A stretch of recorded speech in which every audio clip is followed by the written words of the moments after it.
Shalom and welcome to another in our series of podcasts from Temple Beth Am, a dynamic center for conservative Judaism in Los Angeles. This is a recording of a teaching with TBA Rabbinic resident Julia Knobloch. All right, so some of you have been coming on a somewhat regular basis. So this is actually like an unscheduled poetry Seudah Shlishit. Usually I try to find a poet somewhat related to the Parsha in whatever way that has been the case. Today, Leah Goldberg, I've been wanting to do her for a long time, and I just chose her. And there is no real connection to the week's Parsha, unless we want to understand the connection as maybe the sudden, strange death in the first poem and the silence in the poem as an echo of the Parsha, but that's obviously just me making some sort of connection. It wasn't intended, but I did want to frame it with that. Leah Goldberg is an amazing poet. She's one of the most accomplished Israeli poets of her time, or maybe of all time.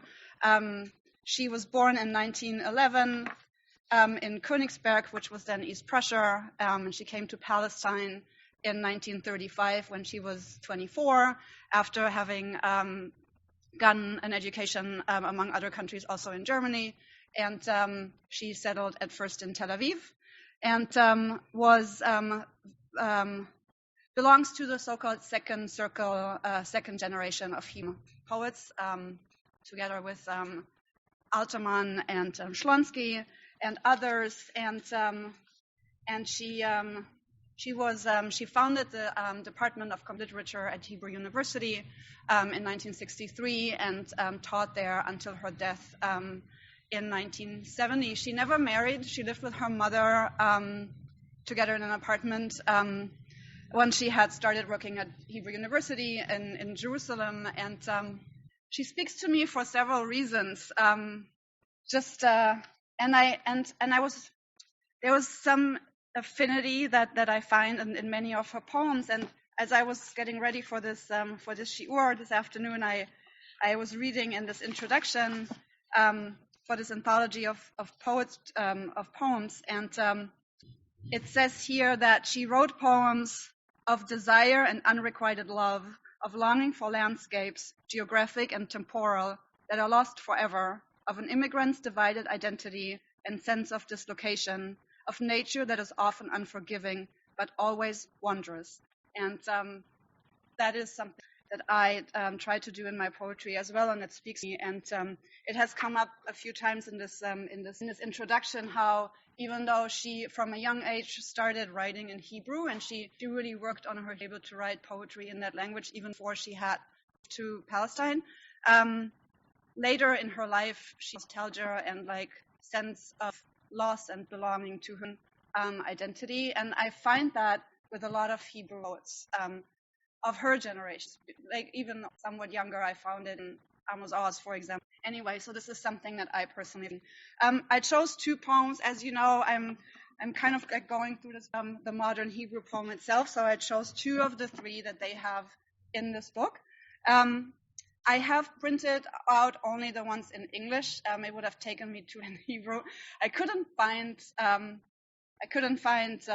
anything on only in English, and you have to do with my Hebrew rendering of the poem. And I will start with the first one. It stops. It ends at atonement, and then it starts stuck together. So the first one is called אחרי 20 שנה, after 20 years. 20 שנה, וכמו שנוהגים לומר, כן, משהו קרה בינתיים בעולם, ורגש זה איננו יין משומר. הוא לא נחיה חריף יותר, אבל לא יותר מושלם. לא האמן, לא שיבתך היא זאת. אולי רק מבטך אדיש ולא נכלם, רק בו הן מגולות חיינו הגנוזות, בכל אשר קרה בינתיים בעולם. שני אנשים, אכן שני אנשים זרים, משני עברי התהום של הרז ואימה, אפילו אפילו על קברי מתינו היקרים, לא עוד נאמר היום אותה תפילה עצמה. שני מניינים של שנים, לגיונות של ימים לבנים, שני מניינים שהוא למדבר שממה. אל תתחיל למען השם, אין לדעת מי האשם. כתמיד, אתה השם, ואני אשמה. כך מוטל בינינו הזמן, השנים אשר זב דמן, המת היקר, הזמן, תהא נשמתו זרורה. ואנחנו משני עבריו, כאויבים אחרי הקרב, ומתינו בשדה הקרב, ואין קרב. So the translation that you have on your screen is not really like what they mean. And I want to point out a few things before I'm going to turn it to you and see what comes up for you. For this poem, it is divided in two parts. The first three stanzas, as you can tell, have longer lines. There is a very smoothly flowing rhyme to it, the meter, and then it changes. It changes for the remaining four stanzas, where the lines are much shorter, the beats are more staccato-like, and kind of like the whole stance of the speaker has changed, right? I have some things that I would like to share, but I want to hear what came up for you when you were reading this poem. How does it land on you? Pardon? Oh, in English. It's on. I can read it in English, of course. 20 years, and as it's customary to say, yes, something has happened meantime in the world, and this feeling isn't preserved wine. It doesn't gain in strength or perfection. No, believe me, it's not your aging hair. Perhaps only your indifferent and unembarrassed expression. Only in it are the hidden scrolls of our lives, and all that has happened means two people, yes, two strange people, on either side of the abyss of destruction and terror. Even over the graves of our dear dead, today we'll no longer recite the 2 tens of years, legions of white days, 2 tens of years, which have become a desolate desert. Don't start now, for God's sake. There is no knowing who's to. As always, you're to blame, and I'm to blame. Thus, between us is time laid out, the years whose blood has flowed, time, the dear dead one, may he rest in peace. And we are on either side of him, like enemies after battle, and our dead lie in the battlefield. So this is about two estranged lovers, and it is interesting how the separation is symbolized of destruction and loss, which has a historic level, all the atrocity that may have happened, in Europe, the Holocaust, and at the same time also the time that has passed. And I would like to this separation also how it is, and also how it is represented. Yeah, for sure. I have a question. Yeah, when did she write this? How old was she when she wrote this? I tried to find poem? It. I couldn't find it, since this is a person with some life experience, and she didn't live that long. She only lived up to 5 years, so I'm assuming it's a later. That's just a bit. Yeah, and that made them become estranged. Yeah. So for those on Zoom, yeah, thank you, Fran. Fran said that she read the estrangement that happened between may have been married and maybe had a child together that died, so that the separation in the end was caused by this terrible loss that got made better. Right. Yeah. So the question is whether they are referring that they have said the same prayer together, and are no longer saying it together, or if they are saying different. To begin with, it is the same prayer. It's Ota Tefillah. So it would be the same prayer. Leman Hashem. Yeah. Yeah. Yes. Yeah.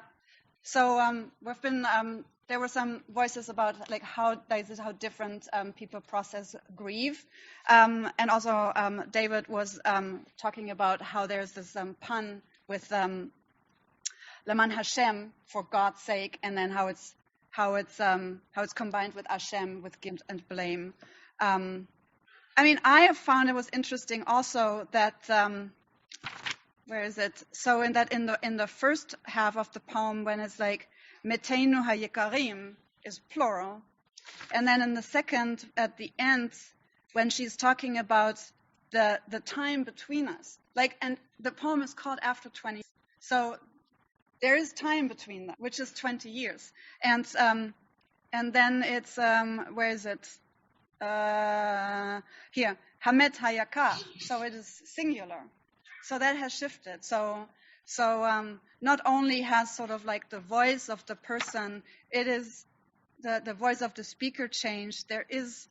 There's some sort of soliloquy almost in the first part, but still somewhat. Whereas the next one is really has a whole in tone. So I found that interesting. I love the reading about how people grieve, how this we find that we can't talk about with this poem. Actually, another connection to the Parsha. So I even though Julie, this is Gary. Can you lift up the mic? I didn't really plan it. We can't hear you. You got to lift up the mic. Oh, okay. Sorry, it keeps sinking down. I don't know what you did not hear, Gary, up until when, but we were talking about how in the first half the dead is plural, the dead that's between them, and in the second part it is singular, and how it is a poem, how people deal with grief and what it does to them, and in the end, this poem is very bleak in terms of there is no atonement. When whatever has happened between them, and whatever the plural dead and the singular dead are, this poem ends in a very bleak and desolate. There's desolate shemem way. There is no atonement, which is. To note also what David was saying, there is a lot of religious language in that poem, and it actually becomes more and more as the poem moves on. So in the first line, there's maybe still sort of the illusion of that things that could be atonement, that there is hope for better days, because the yain meshumar, I looked it up, and apparently it's an allusion to wine that is prepared before the earth was created for the righteous to enjoy in the world to come. But then the poem ends with ein kapara, so they may not be partaking of that yain meshumar. We're almost at the end of the time, but I did want to share. Yes, Tom. Thank you. I forgot to mention it. Yes, absolutely, and also. Talking about religious references, it's Shnei Minyanim, right? So Tom was making the comment that the separation that makes them drift further and further apart until there's no atonement is also represented by the Esrim, the 20 in the beginning of the second half is divided into two tens, and there's Minyanim. There's also a line that echoes the El Maleh Rachamim, the Tiyeh Nishmato Tzorura, and others, and obviously the Kapara. I want to go back to a poem, not go back, but I want to, before we close, just read and have you read along in the English a second poem that is very different. It is also related to time, to the sensation of time, but it is a way more positive poem, I want to say. It is it talks about a moment of basically feeling totally immersed and at one with time. And I think that the previous one really is sort of a capitulation to what time does to us, to our lives, and to when things have gone wrong, that it sometimes cannot be changed. And but this next poem, and also we have, it's not a Hamsin that we're having, but it's windy, and Nisan is on the horizon. So it is a whole different poem. I'm going to read it in the Hebrew first, and then we can read it in the English, and then we're going to close soon. Hamsin is a strong desert wind coming from somewhere in the desert. I don't know, but Hamsin shel Nisan.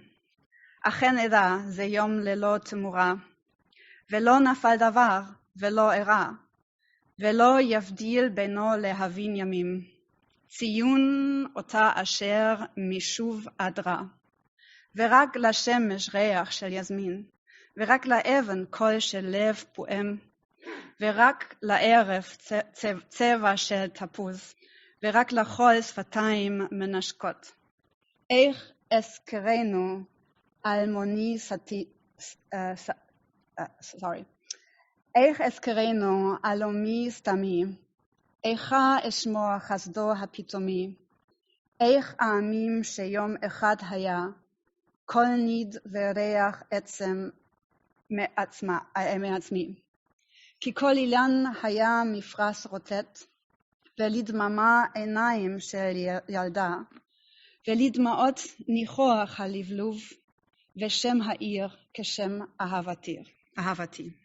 Nisan, Hamsin of Nisan. Indeed, I know this is a day without change, and nothing fell, and nothing took place, and nothing happened, and no mark, no omen separates it from other days, and only that the sun has the scent of jasmine, and only that the stone has the sound of a throbbing heart, and only that the evening has the color of an orange, and only that the sand has kissed. How can I remember it, anonymous and vague?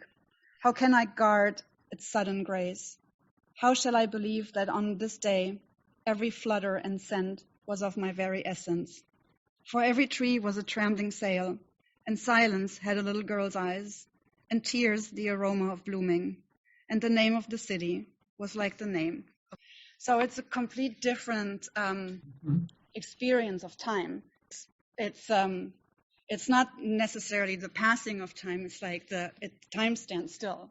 It's a feeling of feeling bound up with the earth and the nature so much that it's an eternal moment. Does anybody want to say something? I guess everyone. So those are, there are tons of, she has written 11 collections of poems.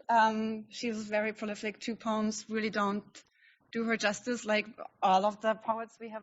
But I hope it gave you a little insight about her. And I love to think about time and the experience of love. You have been listening to another in our series of podcasts from Temple Beth Am, a dynamic center for conservative Judaism in Los Angeles. If you enjoy these podcasts, we invite you to write a review on the Apple Podcast site or wherever you get your podcasts. For more information about Temple Beth Am Los Angeles, go to tbala.org.